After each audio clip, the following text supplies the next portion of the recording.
কোরআনে সূরা হাসরে এখানে আল্লাহ রাব্বুল আলামিন আমাদেরকে বলছেন যে যারা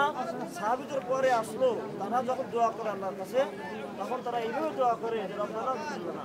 হে আমাদের প্রতি ভালো তুমি আমাদের ক্ষমা করে দাও, ওয়া লিইখওয়ানিনা আল্লাযীনা সাবাকুনা বিল ঈমান, আর আমাদের যে সমস্ত ভাইয়েরা ঈমানের সাথে মৃত্যুবরণ করে গেছে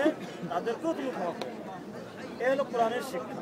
এ হলো হাদিসের শিক্ষা। কিন্তু আজকে আমরা কি করছি, আমরা আরো জীবিতরা সুস্থ ব্যক্তিরা আমরা জীবিতরা যে আর মৃত্যুর কাছে নানান সমস্যার কথা ব্যক্ত করি, নানান চাওয়া পাওয়ার কথা যে মৃত্যুতে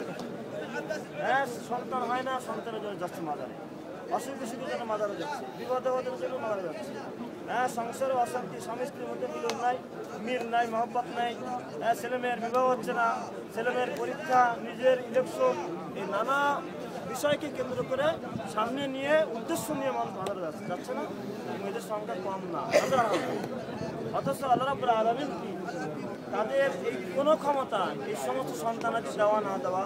অসুখ বিসুখ দূর করা, মানুষের কল্যাণ অকল্যাণ, জয় পরাজয়, এর কোনোটাকে আল্লাহ রাব্বুল আলামিন ওই মৃত্যুকে দিয়েছেন?